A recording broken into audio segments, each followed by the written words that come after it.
3 days after I gave birth, my mother-in-law walked into my hospital room, set a check on my blanket, and told me to choose.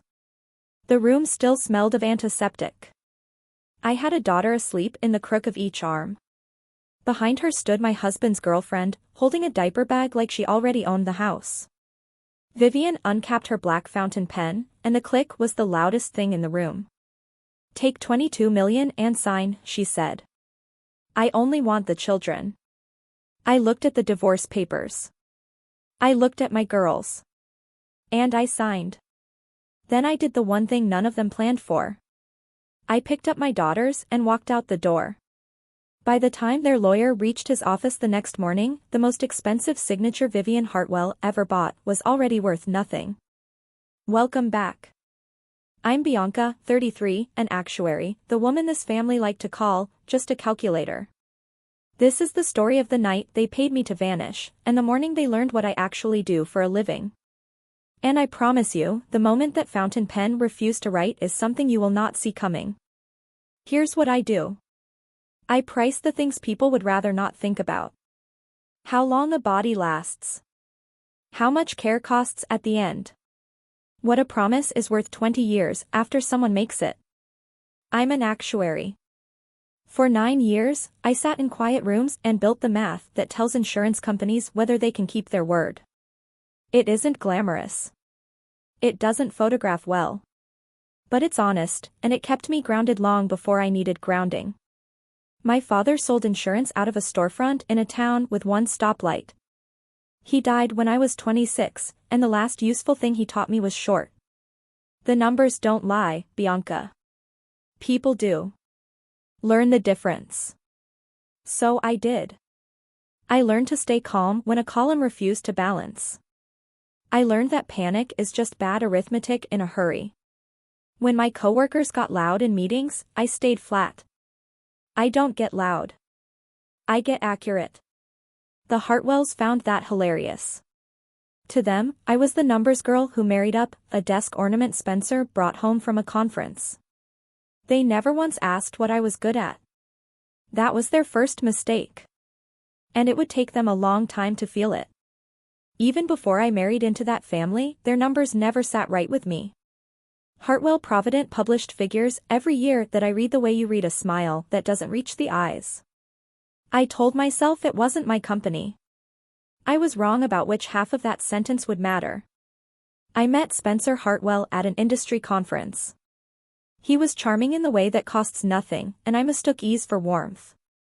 He told me his family ran a long-term care insurer his late father had built. He did not tell me his mother ran him. We married in 18 months. I kept my job and my maiden name on my licenses out of habit more than foresight.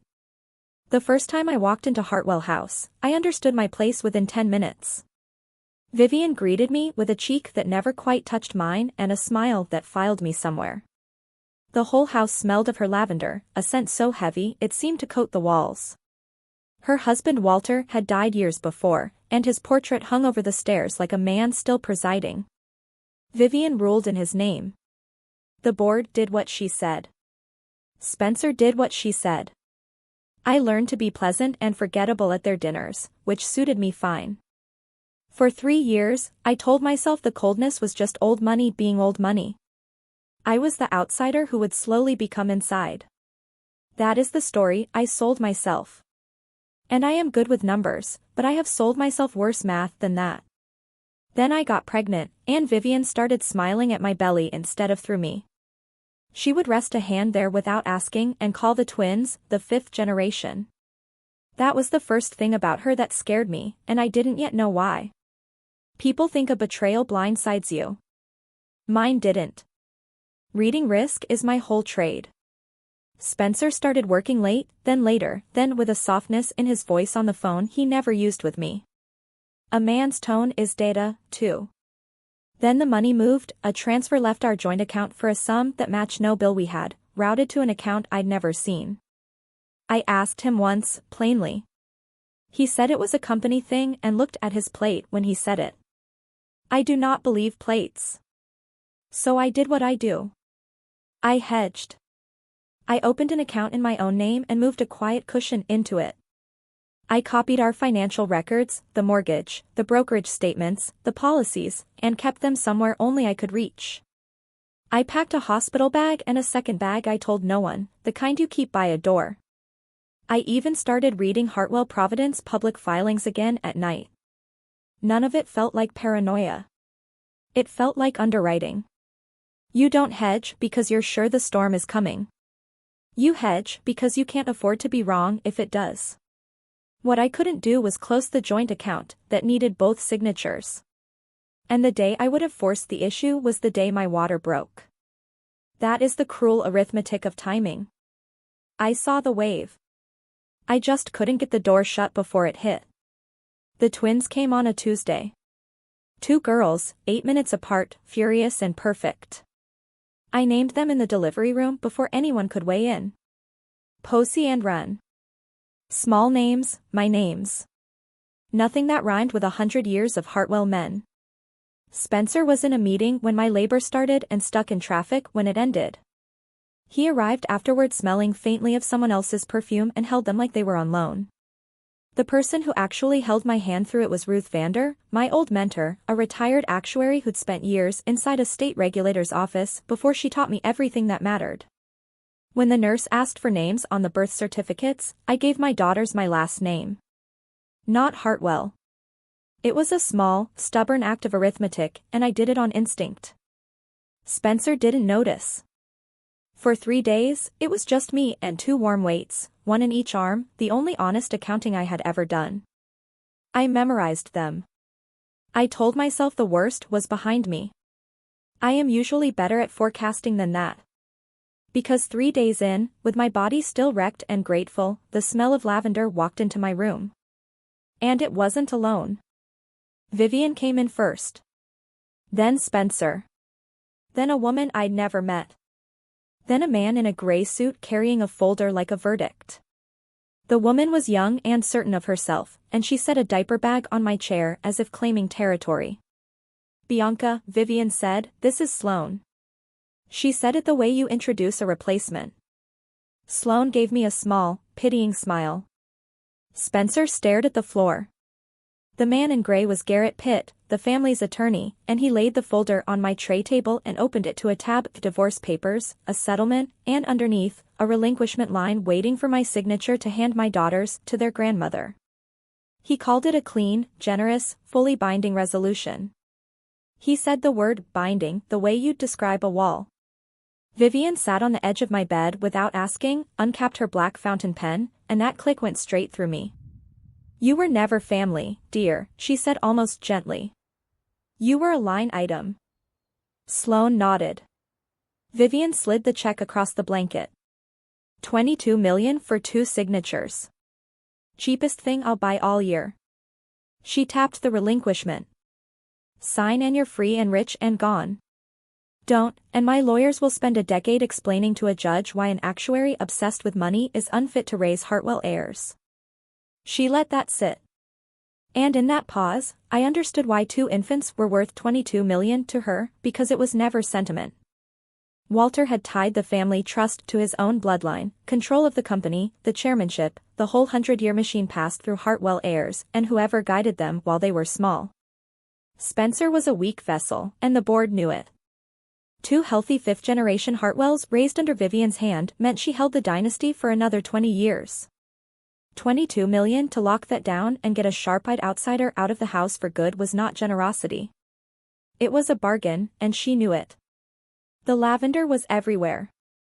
Posey stirred against my arm. I looked at Pitt's confident folder and felt something old and cold settle in me, the feeling I get when a number is pretending to be something it's not. People always ask the same horrified question. How could you sign away your own children? Here's the answer, because it's the whole story. While Vivian talked, my mind did what it always does under pressure. It ran 3 numbers. First, a paper signed on a hospital bed is not a court order. A real surrender of parental rights has to be made under oath before a judge who certifies you understood what you were giving up. Pitt's folder had no judge in it, just a fountain pen and a threat. Second, nobody can buy a child. Custody isn't a deed. A court decides who raises a child by one standard, the best interest of that child, and a checkbook does not get a vote. Third and simplest, I was their mother. There was no order anywhere telling me I couldn't walk out of a hospital with my own newborns. None. So the real math was easy. If I refused, they'd outspend me for years until I broke. If I signed, I'd walk out with 22 million, 2 daughters, and a piece of paper they believed was a cage and I knew was confetti. I would take their money, take my girls, and dismantle them later, on my terms, with the one tool they were too arrogant to fear. So I clicked her pen. I signed my married name, Bianca Hartwell, for the very last time. I wrote it slowly so they'd relax. Then I capped the pen, set it down, reached for my daughters, and said, "We're done here." And we were. Just not the way they thought. There was no screaming exit. Drama is loud, and loud is for people without a plan. I waited until visiting hours thinned and the floor went quiet. The hospital had already cleared me to go home. I called Ruth. She was in the parking garage in 20 minutes. I'd asked her that morning to stay close, another hedge I'd hated needing. I buckled 2 car seats into her sedan with hands that barely shook, and we drove away from the hospital to a furnished apartment 2 towns over in Maplewood. I'd leased it a month earlier under my own name and told no one. The bag by the door was already there. On the ride, while Posey slept and Ren blinked at the streetlights, I drafted a letter in my head, a formal notice to be sent by registered mail at opening, revoking the relinquishment I'd signed under duress, demanding they cease treating it as valid. Quiet. Documented. Dated. If you've ever been the one everyone underestimated, the quiet one, the calculator, then you already know the secret they never learn in time. The calm isn't surrender. It's a countdown. I wasn't running from the Hartwells that night. I was repositioning, the way you move capital before a market turns, getting my daughters out of reach so that when the floor dropped, it dropped on them and not on us. By morning, the panic was all on their side. I learned the shape of it later from Spencer, who could never keep a secret when he was frightened. Pitt got into the office early to file the relinquishment and discovered there was nowhere to file it. It wasn't a court order. On its own, it was a piece of paper a tired woman signed in a hospital bed with her husband's mistress watching, close to the legal definition of duress, which a competent judge could set aside with a sentence. Worse for them, by 9 that morning, my registered letter was already moving through the mail, revoking the whole thing in writing, dated and tracked. And there was no order anywhere saying I couldn't have my own children. I hadn't taken anyone's kids. I'd taken mine. Vivian called at 10. When I answered, her voice was missing its usual marble. "Bianca," she said, "let's be reasonable." It was the first time I'd ever heard her ask instead of tell. I kept my voice level. "I am being reasonable.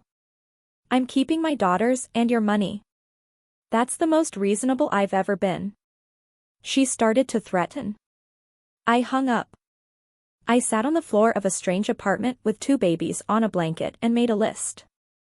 22 million had bought the Hartwells exactly nothing. No grandchildren. No silence. No closure. And it had bought me the one thing they had never given me, time. The obvious move was to lawyer up and fight for custody. So that's the move I started with. I found Marin Cole, a family attorney with a reputation for not blinking, and I laid everything out across her conference table. Cole read the relinquishment, then read it again, then set it down like it had a smell.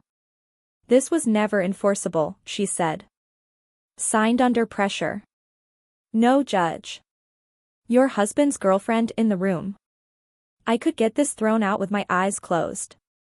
I felt the first clean breath in days. Then she leaned back. "But hear me, they have 100 years of money. If they decide to make custody a war, they can drag it 3 years and spend more on motions than most people make in a decade. They'll paint you as cold, obsessive, unstable. They'll probably lose. But probably isn't the word a mother wants to hear about her kids." She wasn't scaring me. She was respecting me enough to be honest. I asked the question I already half knew. "So I win slow and bleed the whole time?" Cole nodded. Or you find a way to make them want this over more than you do. I drove back to Maplewood turning that over. Win slowly in their arena on their fuel. I'm an actuary. I don't fight on the field that favors the house. I started doing different math. For a few weeks, I let myself consider the easy revenge, the affair. It was right there, almost gift-wrapped. Spencer and Sloane hadn't been careful. I had months of his distraction, a paper trail of hotel charges and a jeweler, even a forwarded message thread a mutual acquaintance had sent me long before, sick of watching me get played. None of it was anything I'd be ashamed to show a judge.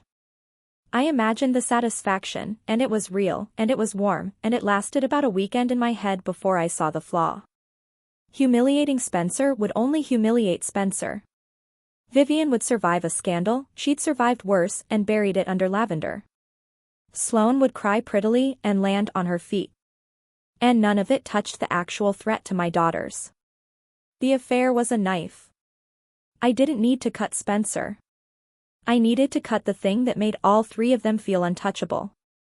I put the affair file in a drawer. Not because I'm a saint. Because exposing it would feel good for a weekend, and I wanted something that lasted a lifetime. Here is the pivot that changed everything. And I want you to watch it happen, because it's the whole point. My daughters were safe only as long as the Hartwells lacked the power to grind me down.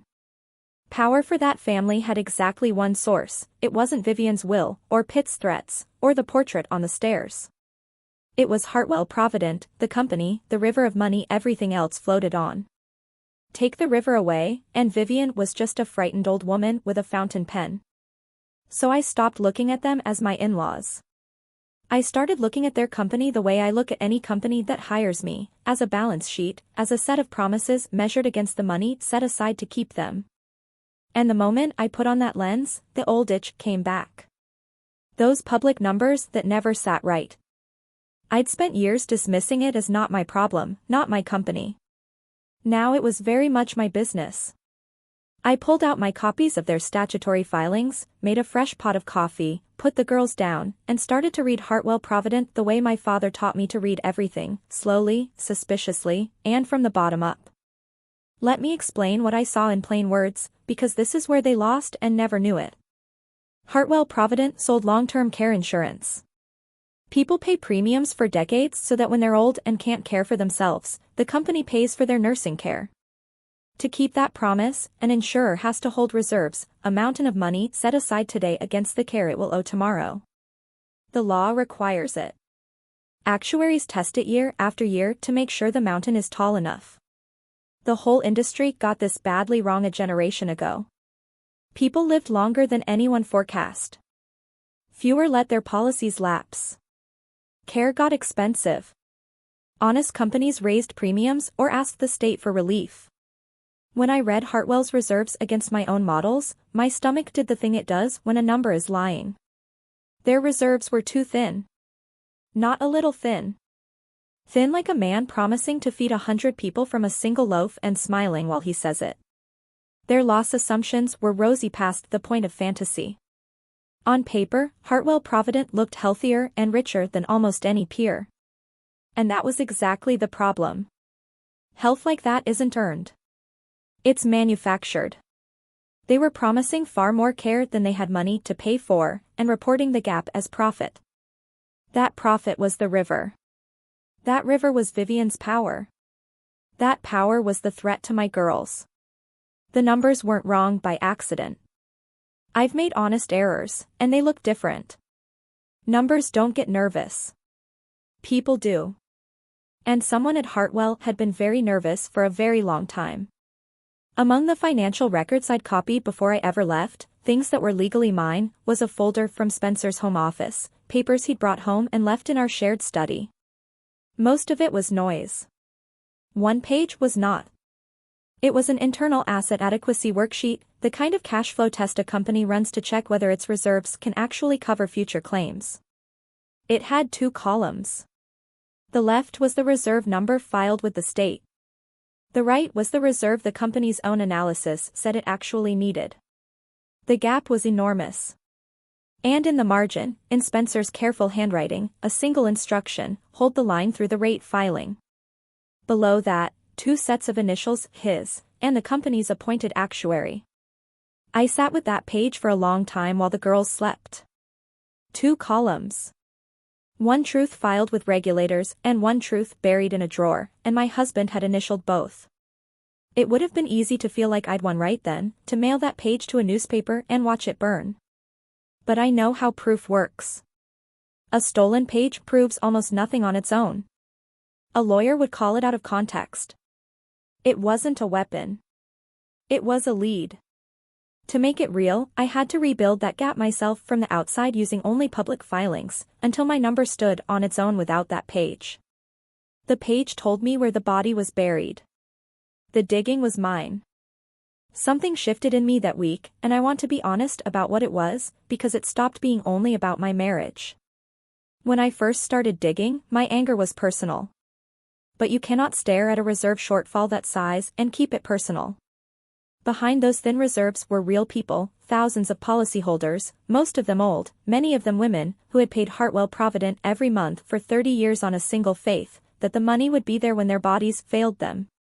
Somewhere out there was a widow on a fixed income writing a Hartwell check she could barely afford, trusting that when she could no longer care for herself, the care would be paid for. Vivian had gambled that woman's care to make the family look richer than it was, to buy a bigger house and a longer shadow, and when it suited her, a daughter-in-law's silence. That is the part one could not put back in the drawer. My revenge grew up. It stopped being a knife aimed at one cheating man and became something colder and much larger, aimed at the lie itself. I wasn't going to expose an affair. I was going to expose a fraud, and I was going to do it through the exact machinery built to catch fraud, so that no amount of Hartwell money could call it a jealous woman's tantrum. Stay with me, because the reckoning is closer than they ever let themselves imagine. I needed someone who'd walked this path before.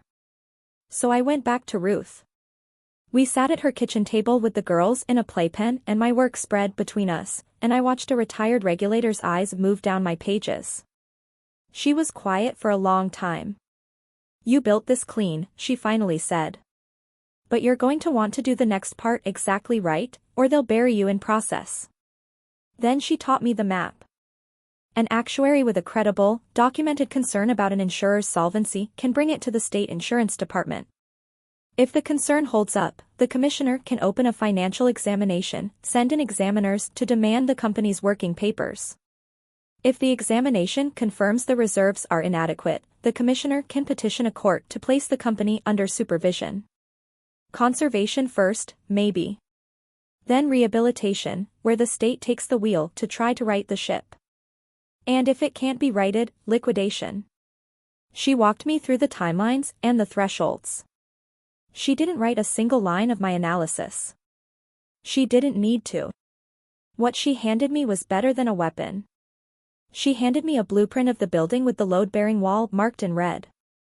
If you're right, Ruth said, tapping my shortfall figure, you won't have to do anything to them. You'll just have to show the right people the truth, and the truth will do it. I looked at the number I'd rebuilt from the outside, honest math and buried math, agreeing across a kitchen table. I knew then it was real. Then came the long part, the part nobody films, the weeks where revenge looks exactly like homework. I used some of the Hartwell money for the only thing it was good for, buying me the time and tools to do this properly. I licensed the data I needed. I bought the industry tables. I rented a desk in a quiet office. Night after night, while Posey and Run slept in the next room, I rebuilt Hartwell Provident's true reserve position from the ground up using only what the public could see. I didn't cut a corner. I couldn't, because I knew who would read it. I tested my assumptions, then tested them against harsher ones, and documented every step the way you do when you expect a hostile expert to come at you with a flamethrower. The perfectionism that had made me lonely my whole life, the over-responsibility everyone teased me for, the inability to let a number be close enough, all of it stopped being a flaw. For the first time, it was exactly the right disease to have. When I finished, I had a reserve adequacy analysis that any regulator in the country could follow line by line. It said in calm, professional language that Hartwell Provident was carrying a reserve shortfall in the hundreds of millions, and that its public solvency was, in plain English, a story. Spencer found me before I filed. He showed up at the rented office one evening, looking older and softer than the man I'd married, and he tried 3 different men on me in 20 minutes. First the husband, he missed me, he missed the girls, he'd made mistakes. I let that one die in the air. Then the negotiator, there was more on the table, another number bigger than the first. Then, when neither worked, the last man showed up. The one Vivian had raised. "You need to stop digging, Bianca," he said, quiet and ugly. "Whatever you think you're doing, just stop, for your own good." And there it was. He hadn't said one word about custody. Not one. A man fighting for his children leads with his children. Spencer led with "stop digging." He wasn't afraid of losing the twins. He was afraid of what I'd find, because his own initials were sitting on the bottom of a page he prayed I'd never understood. "I'm not digging," I told him, which was almost true. "I'm finishing." He stared at me, and for a second I saw real fear. And I felt nothing soft about it. He came to buy my silence and left having confirmed beyond any doubt that my silence was worth buying. That told me 2 things: my number was right, and the one person who could have stopped me was too frightened to do anything but beg. Vivian came last. She came alone, without lawyers, to a coffee shop in Maplewood, and for a few minutes, she wasn't a chairwoman at all. She was a widow. She told me about Walter, how he'd built the company from 2 desks and a phone, how he died with his name on the door and his faith in her to keep it. And then, in a low voice, the confession underneath everything. The reserves had first gone thin years ago, in a bad stretch when the whole industry was drowning in its own bad math. She'd papered over it, just until things turned. They never turned. So she held the line, year after year, because the truth wouldn't just sink the company. It would disgrace Walter's name forever. And she could not bear to let him die twice. For about a minute, I felt the pull of it. She was frightened. She was old. She had told herself a lie so long it had become a person she had to protect. And then she set her cup down and reminded me who she was. "Those girls are Hartwells," she said, the marble sliding back into her voice. "They belong with their name.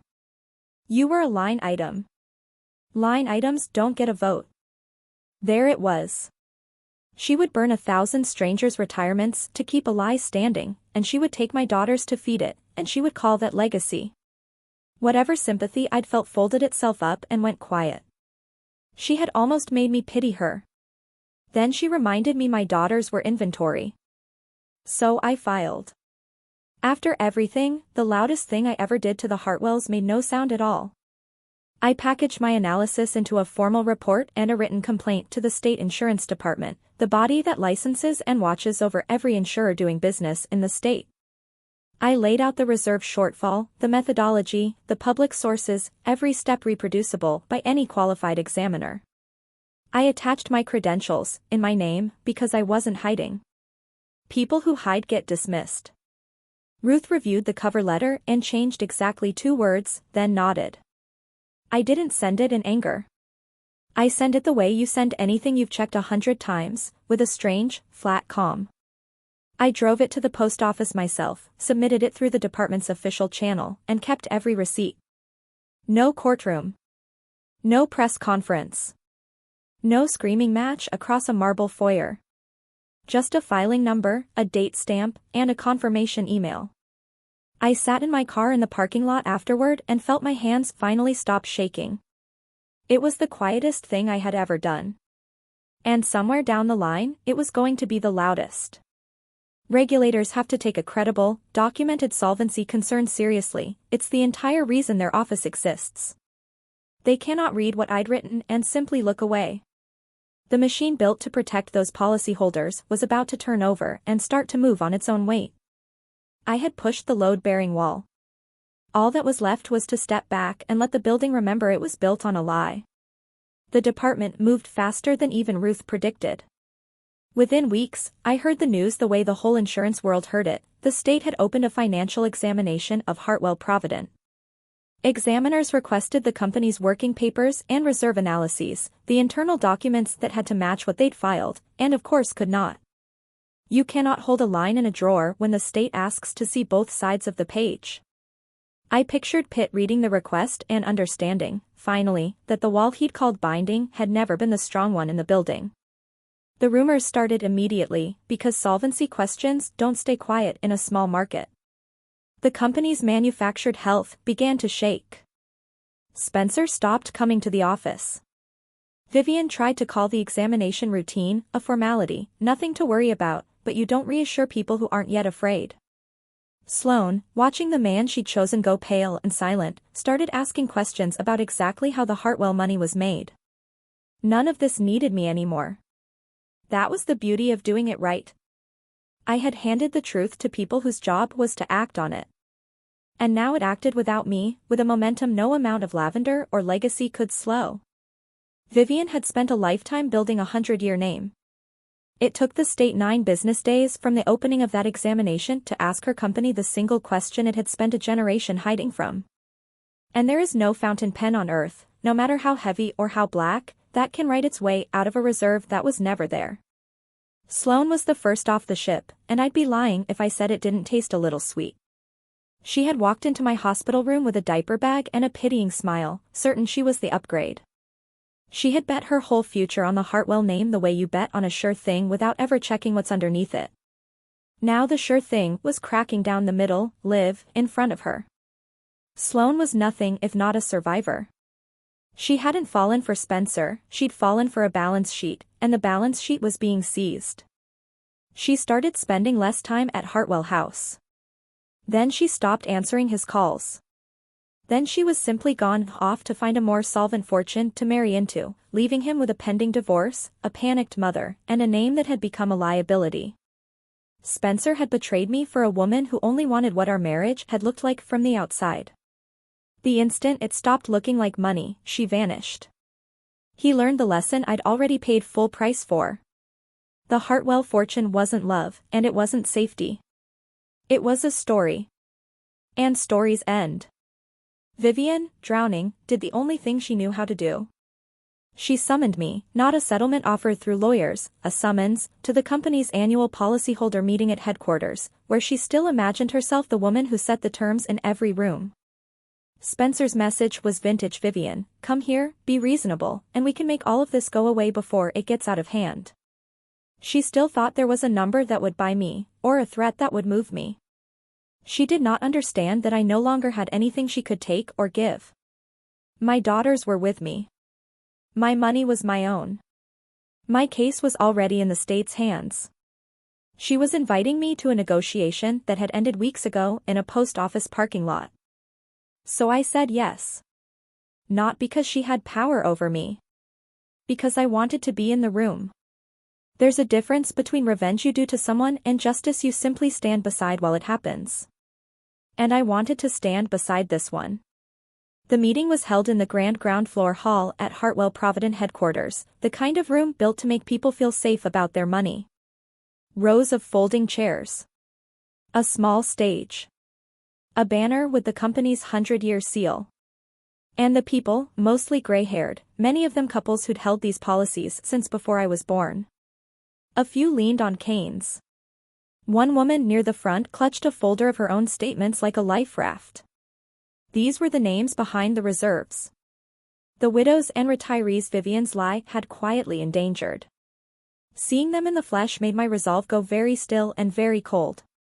There was press, too, local reporters, because solvency rumors draw them like weather. Board members sat to the side, stiff. And Vivian at the front in her best armor, a string of pearls, that crushing cloud of lavender that reached me from 20 feet away, and on the podium beside her notes, her black fountain pen. She had dressed the whole room to look like strength. She caught my eye as I took a seat near the back and gave me a small, certain smile, the smile of a woman who believes she still controls the math of the room. I held her gaze and felt absolutely calm. She thought she'd built a stage for a performance of confidence. She had. She just didn't know she'd built it for me, too. Vivian began the way she'd begun 100 meetings, the warm, unhurried voice of inherited authority. She thanked the loyal policyholders. She acknowledged the rumors with a tolerant little smile and called them the noise of competitors and cynics. She promised a record year. She said the word strong 4 times, which is 3 more than a strong company ever needs. And then the side door opened, and the temperature of the room changed before anyone understood why. 2 people walked in, a woman in a plain suit with a state lanyard and a leather folder, and a colleague carrying a banker's case of documents. The examiner. Vivian's sentence trailed off at the podium. The woman didn't shout or make a scene. Regulators rarely do. She introduced herself by title and stated in the flat language of process that following the financial examination of Hartwell Provident, the commissioner had petitioned the court, and the company was being placed under state supervision effective immediately, with new business suspended pending further proceedings. She said it the way I'd have said it, plainly, as a fact already true. A murmur ran through the room like wind through a field. The woman clutching her statements pressed them harder to her chest. The board members went rigid. A reporter started writing fast. And Vivian stood frozen at her own podium, the record year speech still half in her mouth as the actual record arrived in a leather folder carried by a stranger. The 100-year seal hung on the banner above her, gleaming, suddenly ironic. The strength she dressed the room in had no reserves underneath it. And now, at last, in front of everyone she'd lied to, the floor was giving way. Then Vivian broke. And I want you to notice who stayed calm and who came apart, because that was the whole inversion I'd been building toward. She did not take it with grace. The marble cracked all at once. She gripped the podium, her voice climbed into something I'd never heard from her, shrill and furious, calling it a conspiracy, a smear, the work of jealous people who wanted what the Hartwells had built. Her eyes found me at the back of the room, and she stopped pretending. You, she said, pointing across all those gray heads. This is her. My son's wife. She snatched the fountain pen off the podium as if to sign something, to fight, to do anything, and her hand was shaking so badly the nib only smeared a wet black streak across the page and refused to write. The pen that had clicked so confidently over my hospital blanket couldn't make a single mark. I stood, because the room deserved to see who was answering, and I walked to the front, unhurried, the way you walk when you have already won and only have to deliver it. The press turned. The policyholders turned. I stopped a few feet from her and did not raise my voice. I never do. I told you, I said quietly, so the whole still room could hear. I don't get loud. I get accurate. Then, even and clear, you said I was never family. Just a line item. You were right. So I read the whole ledger. And the line that doesn't balance is yours. Someone in the room gasped. 22 million for 2 signatures, I continued. You called it the cheapest thing you'd buy all year. It turned out to be the most expensive, because the only thing it bought was a motivated actuary with time on her hands. But the people I actually cared about in that room were never the Hartwells. And I turned my back on Vivian to prove it. The woman in the front row, the one clutching her statements, stood up on unsteady legs and asked the only question that mattered, the question I had carried with me for months, is our care money safe? The whole room leaned in. Vivian had no answer. She'd spent 20 years making sure she'd never have to give an honest one. So I gave it. I told them the truth plainly, the way my father taught me. The company had not set aside enough to keep all its promises. That was real, and they deserved to know it. But the supervision they just watched arrive was not the disaster, it was the rescue, the state stepping in precisely to protect them. I explained how rehabilitation works to keep policies in force where it can, and how state guarantee associations exist as a backstop for exactly this, so that the widow on a fixed income does not simply lose the care she paid 30 years for. I stood between those frightened policyholders and the family that had gambled them, and for once, in that company's 100 years, someone at the front of the room was on their side. The examiner beside me gave a small nod. My numbers and her findings had been telling the same story all along. And that, more than any speech, was the moment it was truly over. Not because I'd humiliated Vivian, though I had, but because the people she'd sold out finally had someone reading them the real figures out loud, in daylight. The wall came down quickly after that. Hartwell Provident went from supervision into formal rehabilitation, the state taking the wheel, its books pried fully open. The manufactured health evaporated overnight, and with it the family's paper fortune. The trust Vivian had fed for decades, with dividends pulled from that hollow company, faced clawback. Hartwell House, pledged against the empire, slipped out of her hands. And the cruelest arithmetic of all, the one she'd sold her grandchildren to avoid, came true regardless.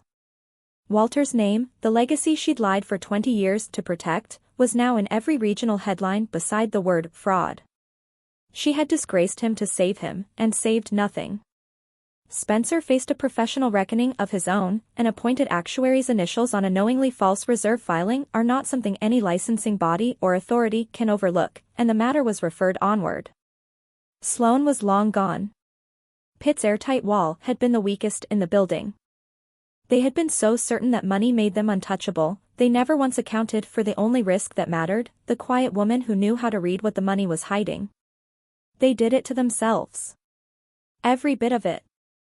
I just declined to look away and handed the truth to the people whose job was to act on it. The custody question, the thing that started everything, ended almost as an afterthought, which is exactly what it deserved to be. When it reached a real courtroom, a judge applied the only standard that ever counts, the best interest of two little girls. The hospital bed relinquishment never had a chance. No judge, no oath, a mistress in the room, textbook duress. Their father was mired in a fraud investigation and had never once fought for them. Their mother was stable, present, and the only adult in the story whose money was clean. The papers Vivian had bought for $22 million were worth precisely what I'd known they were worth in that hospital bed. Nothing. The judge spoke the last word, just as I'd counted on, and the word was that Posey Enron stayed with me. My settlement held too, and people are always surprised by that until I walk them through it. The money never came from the insurer. It was paid from family trust and personal assets the receiver had no claim on. A judge can sever the rotten term and enforce the rest. And that is what happened. And the strangest turn came last. The court-appointed receiver untangling the wreckage needed actuaries who understood Hartwell Provident from the inside out. There was an obvious conflict with hiring the woman who'd filed the complaint, so they did it carefully. I was walled off from anything touching my own case, retained as an outside consultant through the receiver's formal engagement process, my work reviewed by an independent actuary the court trusted. Cleared like that, I took it. I used part of that clean money to backstop the servicing operation. So the claims kept getting paid. So the widow in the front row still got her care. I sign those checks now, honestly, at what used to be Walter's company, while Vivian watches from the outside with nothing. And I took back my own name. We are the Bianca girls now. All three of us. They were so sure the dangerous person in that hospital room was the one with the money and the lawyer and the heavy black pen. They never once considered the quiet one in the bed, the one who already knew that numbers, like children, were never theirs to buy. That's how it ended. A fountain pen that wouldn't write. A ledger that wouldn't balance. Two little girls asleep under the name that was always theirs. If you'd have signed those papers, then walked out and read the numbers, you already understand exactly what I did and why. Share this with someone who spent their whole life being underestimated. And subscribe, because around here, calm always gets the last word.